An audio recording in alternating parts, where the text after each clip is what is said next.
Hello friends, मेरे digital classes में आप लोग का बहुत बहुत फिर से जो है नए सेशन में स्वागत करता हूं। तो यहाँ पे जो है हम बाल मनोविज्ञान, ठीक है, बाल मनोविज्ञान के मोस्ट इंपॉर्टेंट क्वेश्चन कवर करेंगे, ठीक है। और कल आपका जो है हॉस्टल वार्डन के एग्जाम है, ठीक है। तो बढ़िया रिलैक्स होकर जो है रिवीजन करते रहिए, ज़्यादा जो है टेंशन नहीं लेना है, तो रिवीजन करते रहिएगा। तो बाल विज्ञान के मोस्ट इंपॉर्टेंट क्वेश्चन कवर करेंगे। आप सभी को पता होगा हॉस्टल वार्डन सिलेबस में 10 नंबर से क्वेश्चन पूछा जाएगा, ठीक है। तो यहाँ पे ज़्यादा जो है क्वेश्चन कवर कराना है जिसमें आप जो है ज़्यादा से ज़्यादा स्कोर कर पाएँ, ठीक है। चलिए स्टार्ट करते हैं। साथ ही साथ शिक्षक भर्ती, ठीक है, सी टेट, सी जी टेट, ठीक है, टेट संबंधित ये सभी एग्जाम के लिए काम आएगा, ठीक है, हॉस्टल मार्क के साथ साथ। पहला क्वेश्चन देखते हैं यहाँ पे, ठीक है जी। शिक्षा में मनोविज्ञान का मुख्य योगदान किसमें निहित होता है जी? ये जो है आपका अध्ययन की सफल विधियों को पहचान करने में जो है ये जो इसका योगदान होता है, ठीक है। यहाँ पे जो बाकी ऑप्शन जो हमको नहीं पढ़ेंगे, यहाँ पे जो आंसर सही उसको जो है हम कवर करके, चाहे एग्जाम में बैठे रहेंगे तो सीधा आंसर आपको पता है तो आंसर आपको जो है बाकी ऑप्शन में नहीं जाएगा, सीधा आंसर करेक्ट करेंगे, ठीक है। तो अध्ययन की सफल विधियों को पहचान करने में इसका सी ऑप्शन जो है करेक्ट आंसर। दूसरा क्वेश्चन चलिए देखते हैं। शिक्षा मनोविज्ञान का अध्ययन शिक्षक को इसलिए करना चाहिए ताकि शिक्षण को अधिक प्रभावी बना सके, बेहतर बना सके, इसलिए जो है डी ऑप्शन जो है करेक्ट आंसर हो जाएगा, ठीक है जी। अगला क्वेश्चन है थर्ड क्वेश्चन कि ये मनोविज्ञान मानव व्यवहार आया तो मतलब आंसर जो है क्रो एंड क्रो हो जाएगा। ये जो कथन है इन्होंने दिया था, ठीक है। तो मनोविज्ञान मानव व्यवहार और मानव संबंधों का अध्ययन है, ये कथन जो है किस विद्वान के द्वारा दिया है? तो क्रो एंड क्रो के द्वारा दिया गया है, ठीक है जी। तो इसका बी ऑप्शन जो है करेक्ट आंसर। अगला क्वेश्चन चलिए देखते हैं। शिक्षा मनोविज्ञान मानवीय व्यवहार का जो है शैक्षिक परिस्थितियों में अध्ययन करता है, उपरोक्त कथन जो है किस विद्वान के द्वारा दिया गया है? तो ये इसका जो करेक्ट आंसर हो जाएगा मनोवैज्ञानिक जो स्किनर, ठीक, स्किनर ने जो है शिक्षा मनोविज्ञान मानवीय व्यवहार का शैक्षिक परिस्थितियों अध्ययन करते हैं, उपरोक्त कथन जो है इस जो स्किनर के द्वारा ये कथन को दिया गया है, ठीक है। इसको याद रखना है। नेक्स्ट क्वेश्चन देखते हैं। अगला क्वेश्चन देखते हैं। निम्न में से कौन सा शिक्षा मनोविज्ञान के अर्थ को रेखांकित करते थे? शिक्षा मनोविज्ञान का जो केंद्र जो मानव व्यवहार है, शिक्षा जो मनोविज्ञान खोज तथा निक्षरोप जो है प्राप्त तथ्यों का संग्रह है। सी है शिक्षा मनोविज्ञान शैक्षिक समस्याओं का समाधान अपने स्वयं की जो है पद्धति से करता है और उपरोक्त सभी, ठीक। तो शिक्षा मनोविज्ञान के अर्थ को जो है सभी जो है उपरोक्त सभी जो ए बी सी ये सभी जो है रेखांकित करती, तो डी ऑप्शन जो है करेक्ट आंसर हो जाएगा। अगला क्वेश्चन चलिए देखते हैं। एक अध्यापक के लिए शिक्षा मनोविज्ञान का महत्व है, ठीक है। ये जो है आपका शैक्षिक समस्याओं के प्रति जो है सम्यक दृष्टिकोण प्रदान करना, उपयुक्त जो अध्यापक विधि से अवगत कराता है, ठीक है। तो अध्यापक के लिए शिक्षा मनोविज्ञान का महत्व ये जो है ए और बी इसका जो है दोनों करेक्ट आंसर हो जाएगा। अगला क्वेश्चन देखते हैं। शिक्षा जो है मनोविज्ञान के तहत शिक्षण विधियाँ बालकों के अनुरूप होना चाहिए। कैसा होना चाहिए? बालकों का आयु, बौद्धिक स्तर, जो IQ लेवल है बालकों का, ठीक है, बालक के, और बालकों का सामाजिक परिवेश, मतलब जो उपरोक्त सभी जो है शिक्षा मनोविज्ञान के तहत शिक्षण विधि बालकों के अनुरूप होना चाहिए। तो डी ऑप्शन जो उपरोक्त सभी करेक्ट आंसर। अगला क्वेश्चन देखते हैं। शिक्षा और मनोविज्ञान का संबंध है। शिक्षा और मनोविज्ञान का संबंध कैसा होता है? ये जो है मानव व्यवहार से है, ठीक है जी। तो ये शिक्षा और मनोविज्ञान के संबंध मानव व्यवहार से है, तो ए ऑप्शन जो है करेक्ट आंसर हो जाएगा। अगला क्वेश्चन चलिए देखते हैं। यहाँ पे शिक्षा मनोविज्ञान द्वारा जो है जाना जा सकता है, ठीक है। तो शिक्षा मनोविज्ञान जो किसके द्वारा इसको जो है माना जा सकता है, तो इसका जो करेक्ट सी ऑप्शन जो है करेक्ट आंसर हो जाएगा, ठीक। तो शिक्षक ने अपने उद्देश्य में कितनी सफलता प्राप्त की है? तो शिक्षा मनोविज्ञान के द्वारा ये शिक्षक ने अपने उद्देश्य से कितनी जो सफलता पाई है जो इसके द्वारा जाना जा सकता है, ठीक है जी। सी ऑप्शन जो है करेक्ट आंसर हो जाएगा। अगला क्वेश्चन देखते हैं। शिक्षा मनोविज्ञान सहायक है अनुशासन में, बाल विकास के ज्ञान में, मूल्यांकन में, सर्वांगीण विकास। ये आपका डी ऑप्शन है, ठीक है। टाइपिंग मिस्टेक हो गया है। तो शिक्षा मनोविज्ञान सहायक है आपका सर्वांगीण विकास में, ठीक है। तो इसका डी ऑप्शन जो है करेक्ट आंसर हो। अगला क्वेश्चन देखते हैं। शिक्षा मनोविज्ञान के अंतर्गत बालकों का जो पाठ्यक्रम कैसा होना चाहिए? तो बालकों की योग्यताएं, ठीक है, उनके योग्यता, रुचि और आयु के अनुरूप जो है आपका जो है बालकों का जो पाठ्यक्रम जिसको हम सिलेबस बोलते हैं, ठीक है। बी ऑप्शन जो है करेक्ट आंसर हो जाएगा। अगला क्वेश्चन चलिए देखते हैं। शिक्षा में मनोविज्ञान द्वारा दिया जाने वाला मुख्य सिद्धांत है कि तो नवीन ज्ञान का विकास, ठीक है, ए ऑप्शन होगा। नवीन ज्ञान का विकास एवं पूर्व ज्ञान के आधार पर जो है किया जाना चाहिए, ठीक। तो जो शिक्षा मनोविज्ञान के द्वारा दिया जाने वाला जो मुख्य सिद्धांत है आपका, ये ऑप्शन जो है करेक्ट आंसर हो जाए। अगला क्वेश्चन चलिए देखते हैं। मनोविज्ञान के द्वारा शिक्षण विधियों में बालक के सीखने पर बल दिया जाता है स्वयं सीखने पे, ठीक है जी। तो मनोविज्ञान के द्वारा शिक्षण विधियों में बालक के सीखने पर बल दिया जाता है आपके स्वयं से सीखने पे, ए ऑप्शन जो है करेक्ट आंसर हो जाए। अगला क्वेश्चन चलिए देखते हैं। शिक्षा मनोविज्ञान के अंतर्गत बालकों का संबंध पाया जाता है, ठीक है, शिक्षक के साथ, समाज के साथ, विषय के साथ, मतलब उपरोक्त सभी जो है जो शिक्षा मनोविज्ञान के अंतर्गत बालकों का संबंध पाया जाता है। डी ऑप्शन जो है करेक्ट आंसर। अगला क्वेश्चन चलिए देखते हैं कि जो है मनोविज्ञान का शिक्षा में योगदान है, ठीक है, तो बाल मनोविज्ञान जो है मनोविज्ञान का शिक्षा में इसका क्या योगदान है। तो बालक का महत्व, बालकों को विभिन्न अवस्थाओं का महत्व, बालकों को रुचियों मूल प्रवृत्तियों का महत्व, बालकों को व्यक्तिगत विभिन्नताओं को जो है महत्व, मतलब जो उपरोक्त सभी इसका जो है मनोविज्ञान की शिक्षा में योगदान है। 1 2 3 4 करेक्ट आंसर हो जाए। अगला क्वेश्चन चलिए देखते हैं। शिक्षा मनोविज्ञान का स्वरूप होता है विश्लेषणात्मक, ठीक है, तो शिक्षा मनोविज्ञान का स्वरूप कैसा होता है, ये आपका विश्लेषणात्मक होता है। बी ऑप्शन जो है करेक्ट आंसर। अगला क्वेश्चन है कि शिक्षा से मेरा तात्पर्य बालक या मनुष्य के शरीर, मस्तिष्क तथा आत्मा के सर्वोत्तम विकास की अभिव्यक्ति है। उपरोक्त कथन किस व्यक्तित्व के द्वारा दिया गया है। तो हमारे जो महात्मा गांधी हैं, ठीक है जी, तो महात्मा गांधी के द्वारा ये कथन इन्होंने दिया है। तो शिक्षा से मेरा तात्पर्य बालक, मनुष्य शरीर, मस्तिष्क का आत्मा के सर्वोत्तम विकास का अभिव्यक्ति, ये कथन जो है महात्मा गांधी के द्वारा दिया गया। इस तरह का जो कथन है इसको बढ़िया पढ़िएगा और आंसर सीधा याद रखिएगा, ठीक। अगला क्वेश्चन चलिए देखते हैं। शिक्षा मनोविज्ञान का विषय वस्तु थीम है, ठीक है, तो थीम पूछा गया है। तो ये जो है तो शिक्षा मनोविज्ञान का विषय जो है शैक्षणिक परिस्थितियों के अंतर्गत बालक के व्यवहार का अध्ययन करना इसका जो है मेन विषय थीम है, ठीक है, ये ऑप्शन जो है करेक्ट आंसर हो जाएगा। अगला क्वेश्चन चलिए देखते हैं, ठीक है, शिक्षा जो है मनोविज्ञान उपयोगिता है, ठीक है, तो शिक्षा मनोविज्ञान को उपयोगिता ये जो है विद्यार्थी के जो है विकासात्मक अवस्थाओं को समझने में सहायक होता है। तो इसका ये ऑप्शन जो है करेक्ट आंसर। अगला क्वेश्चन चलिए देखते हैं। शिक्षा मनोविज्ञान के अंतर्गत शिक्षा के आयाम में शामिल है, ठीक है, तो ये जो है छात्र शामिल होते हैं, ठीक, तो शिक्षा मनोविज्ञान के अंतर्गत शिक्षा के आयाम जो है शामिल है छात्र, ये ऑप्शन जो है करेक्ट आंसर हो जाए। चलिए अगला क्वेश्चन देखते हैं। शिक्षा मनोविज्ञान के अंतर्गत बालक की औपचारिक शिक्षा का संबंध जो है विद्यालय से प्राप्त जो शिक्षा से होती है, ठीक है, तो इसका ये ऑप्शन जो है करेक्ट आंसर हो जाएगा। अगला क्वेश्चन है कि मनोविज्ञान के अंतर्गत अनौपचारिक शिक्षा से आशय है, ठीक है, तो यहाँ पे जो है मनोविज्ञान के अंतर्गत अनौपचारिक, ठीक है, अनौपचारिक शिक्षा से आशय यहाँ पे परिवार से प्राप्त शिक्षा से है, ठीक है, तो ये आपका बी ऑप्शन जो है करेक्ट आंसर हो जाएगा। अगला क्वेश्चन चलिए देखते हैं। शिक्षा मनोविज्ञान की प्रकृति कैसी होती है, ये आपका जो है वैज्ञानिक होती है, ठीक है जी, ये क्वेश्चन आया भी यहाँ से बहुत सारे क्वेश्चन। अगला क्वेश्चन है कि शिक्षा मनोविज्ञान जरूरी है, ठीक है, तो शिक्षा जो मनोविज्ञान क्यों जरूरी है, शिक्षक के लिए या छात्र के लिए, अभिभावक के लिए, मतलब उपयुक्त तो सभी के लिए जो है जरूरी है, ठीक है। चलिए अगला क्वेश्चन देखते हैं कि जो है शिक्षा मनोविज्ञान का अध्ययन शिक्षण, ठीक है, शिक्षा मनोविज्ञान का जो अध्ययन शिक्षक इसलिए करना चाहिए ताकि जो है यहाँ पे जो शिक्षण को जो है अधिक जो है प्रभावी बना सके, तो इसका डी ऑप्शन जो है करेक्ट आंसर हो जाएगा। अगला क्वेश्चन जल्दी देखते हैं। यहाँ पे शिक्षा मनोविज्ञान सहायक है, ठीक है, किस लिए सहायक मतलब जो है सहायक है शिक्षा मनोविज्ञान, तो बालक को समझने में जो है सहायक है, बी ऑप्शन जो है करेक्ट आंसर। चलिए अगला क्वेश्चन देखते हैं।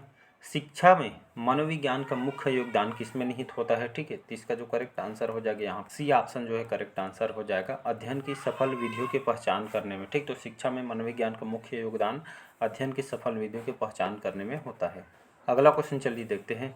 वर्तमान समय में मनोविज्ञान है, ठीक है, तो वर्तमान समय मनोविज्ञान क्या है, तो ये आपका व्यवहार का विज्ञान है। कई बार क्वेश्चन ये पूछा गया है, बी ऑप्शन याद रखना है। चलिए अगला क्वेश्चन देखते हैं।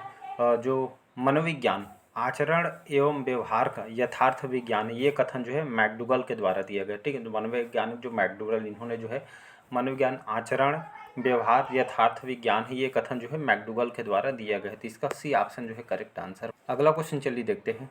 वर्तमान में शिक्षा मनोविज्ञान किस अवस्था में है, तो ये जो है आपका किशोरावस्था, ठीक, तो मनोविज्ञान जो किस अवस्था में है, तो ये आपका किशोरावस्था याद रखना है, सी ऑप्शन जो है करेक्ट है। यहाँ पे ये आपका किशोरावस्था रहेगा, ठीक है, शैशवावस्था रहेगा, ठीक, तो वर्तमान शिक्षा मनोविज्ञान किस अवस्था में है, ये आपका शैशवावस्था में है, ये आपका ए ऑप्शन हुआ ना कि सी ऑप्शन, ठीक है, कन्फ्यूज हो गया था। अगला क्वेश्चन चलिए देखते हैं। जो मनोविज्ञान को आत्मक विज्ञान है, कई बार क्वेश्चन पूछा इंपॉर्टेंट है कि मनोविज्ञान को आत्मक विज्ञान किसने कहा था, तो ये जो है अरस्तु के द्वारा जो है कहा गया था, ठीक है, कि आत्मक मतलब जो मनोविज्ञान को आत्मक विज्ञान अरस्तु के द्वारा किया गया है, इंपॉर्टेंट है, आ भी सकता है।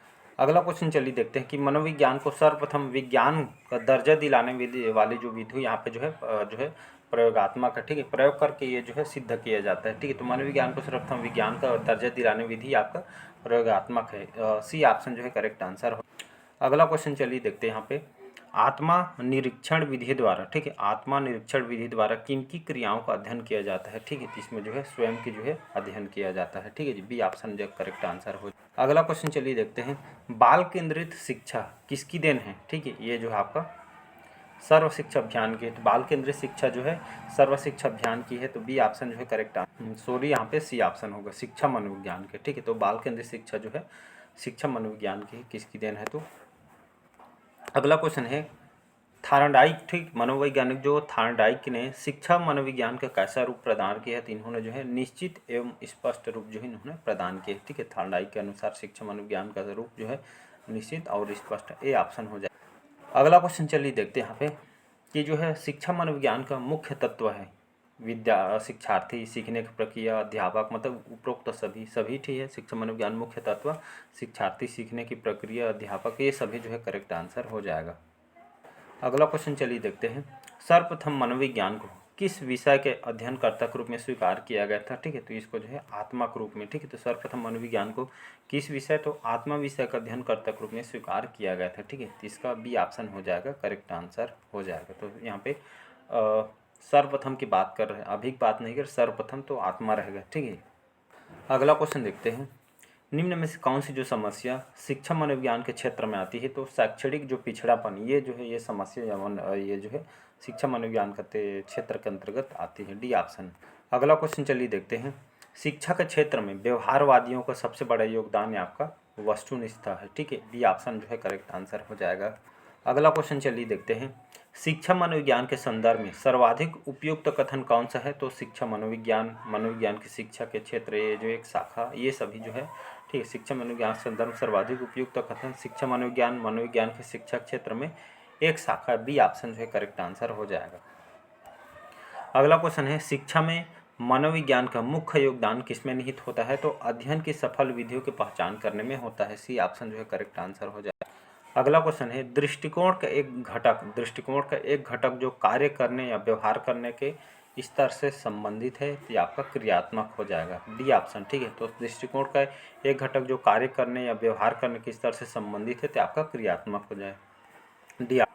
अगला क्वेश्चन चलिए देखते हैं, शिक्षा मनोविज्ञान की वह शाखा जो शिक्षण एवं सीखने से संबंधित, यह कथन दिया गया था आपका स्किनर के द्वारा, ठीक है। बी ऑप्शन जो है करेक्ट आंसर हो जाएगा। अगला क्वेश्चन चलिए देखते हैं, एक शिक्षक के लिए शैक्षिक मनोविज्ञान का अर्थ है, तो बच्चों या छात्रों को समझना, इसका शैक्षिक मनोविज्ञान का अर्थ क्या हो जाए शिक्षक के लिए, तो बच्चों या छात्रों को समझना, ए ऑप्शन जो है करेक्ट आंसर हो जाए। अगला क्वेश्चन है कि किलपेट्रिक द्वारा, ठीक है, किलपेट्रिक के द्वारा प्रयोजन विधि का आविष्कार हुआ था 1918 में, 1915 में, 1928 में, 1880, 1918 करेक्ट आंसर हो जाएगा, ठीक है जी। तो किलपेट्रिक द्वारा प्रयोजना विधि का जो है आविष्कार 1918 में किया गया था, सन याद रखना। तत्परता तथा कार्य सीखने की गति में निम्नलिखित कौन सा संबंध होता है, ठीक है। तो इसका जो करेक्ट आंसर, डी ऑप्शन जो है करेक्ट आंसर हो जाएगा। कार्य सीखने की गति तत्परता के समानुपाती होता है, ठीक है।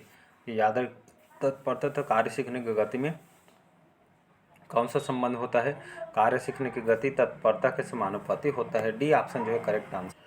अगला क्वेश्चन चलिए देखते हैं, बाल केंद्रित शिक्षा किसकी देन है, ठीक, तो ये जो है शिक्षा मनोविज्ञान की, ठीक है। तो बाल केंद्रित शिक्षा जो है शिक्षा मनोविज्ञान की देन है, सी ऑप्शन जो है करेक्ट आंसर। अगला क्वेश्चन है, निम्नलिखित कौन सा जो कथन शैक्षिक मनोविज्ञान के प्रकृति से संबंध नहीं है। तो शैक्षिक, ठीक है, यहाँ पे जो है कौन सा कथन जो है शैक्षिक मनोविज्ञान की प्रकृति से संबंधित नहीं है।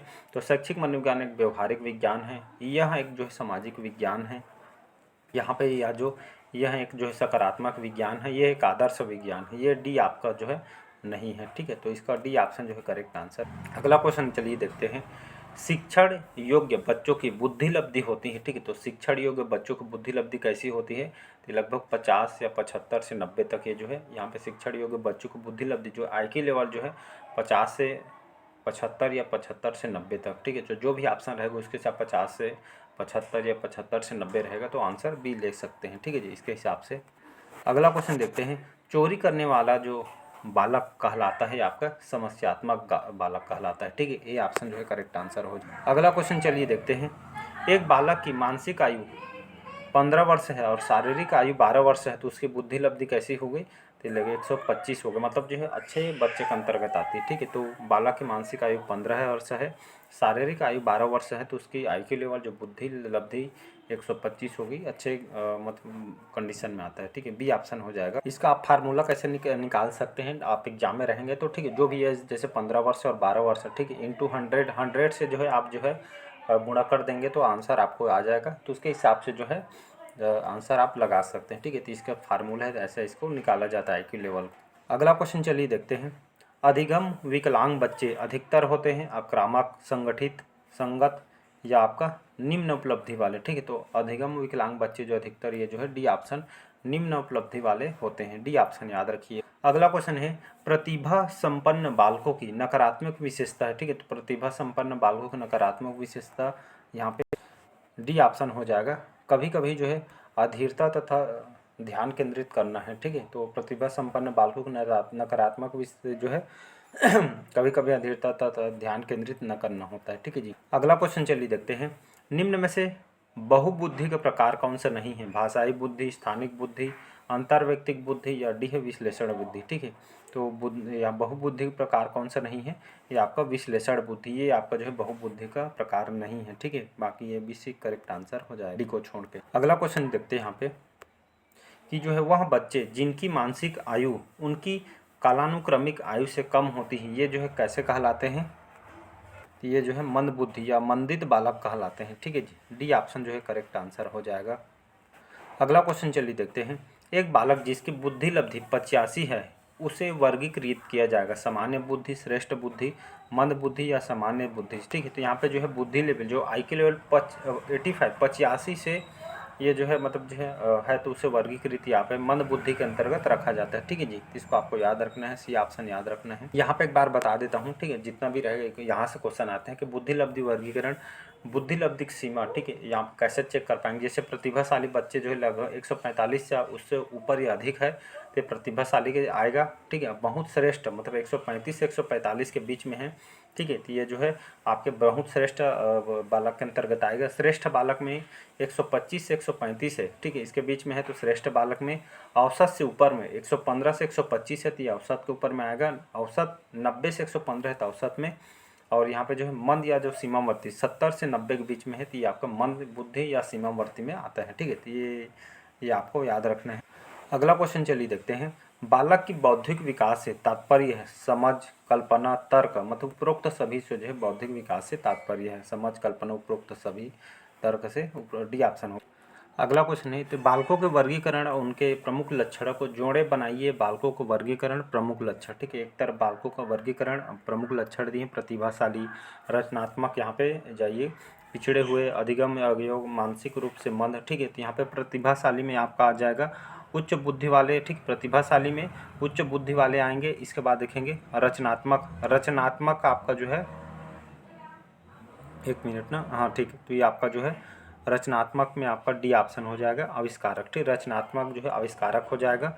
और थर्ड में देखेंगे पिछड़े हुए। पिछड़े हुए में आपका जो आ जाएगा यहाँ पे सी ऑप्शन, ये आपका औसत से पीछे। ठीक, पिछड़े औसत से पीछे आ जाएगा। और आपका चौथा में ये आपका आएगा अधिगम अयोग्य, जिसमें आपका बी आ जाएगा। बी मतलब ये आपका समस्यावाचक। ठीक है, और आपका पांचवा मानसिक रूप से मंद, इसका आ जाएगा निम्न बुद्धि वाले। इस तरह इसको जो है मैच करना था। ठीक है जी। अगला क्वेश्चन है कि प्रचुर मंदन वाले बच्चों को IQ किस में कम होता है? ठीक है, तो प्रचुर मंदन वाले बच्चों को जो है IQ किस में जो है कम होता है? तो ये आपका डी ऑप्शन 25। ठीक है, याद रखना है। अगला क्वेश्चन चलिए देखते हैं। बहुबुद्धि सिद्धांत का प्रतिपादन किसने किया था? ठीक है, तो बहुबुद्धि सिद्धांत का प्रतिपादन या कि ये सिद्धांत किसने दिया? डी ऑप्शन हो जाएगा गार्डनर। ठीक है, तो मनोवैज्ञानिक जो गार्डनर है इन्होंने जो बहुबुद्धि सिद्धांत का इन्होंने प्रतिपादन किया था। ठीक है जी। चलिए अगला क्वेश्चन देखते हैं। निम्नलिखित कौन सा सामूहिक अशाब्दिक बुद्धि परीक्षण कौन सा नहीं है? आर्मी अल्फा परीक्षण। ठीक है, तो ये जो है सामूहिक अशाब्दिक बहु परीक्षण कौन सा नहीं? आर्मी अल्फा परीक्षण, बाकी आर्मी बीटा परीक्षण, शिकागो परीक्षण, रेवेंस प्रोसेसिव मैट्रिक्स, मतलब बी ऑप्शन जो है आपका हो जाएगा। ठीक है, चलिए अगला क्वेश्चन देखते हैं। स्टैनफोर्ड बिने परीक्षण। ठीक है, स्टैनफोर्ड जो बिने परीक्षण किसका मापन करता है? तो ये आपका बुद्धि का मापन करता है। ठीक है, स्टैनफोर्ड जो बिने परीक्षण है, ठीक है, ये जो है इसमें जो है मापन किया जाता है बुद्धि का, ठीक है जी, सी ऑप्शन हो जाएगा। चलिए आज का लास्ट क्वेश्चन देखते हैं। एक बच्चे में दूसरों के इरादों और इच्छाओं को समझने की क्षमता है, यह बुद्धि के किस स्वरूप को दर्शाती है? तो ये आपका जो दर्शाती है अंतर्वैयक्तिक बुद्धि को, ठीक है, बी ऑप्शन हो जाएगा। चलिए आज के सेशन में यही तक रखते हैं। कैसा लगा सेशन? सभी क्वेश्चन आपके इंपॉर्टेंट और सिलेक्टेड है, ठीक है, तो सेशन हम यही तक रखते हैं। Thank you.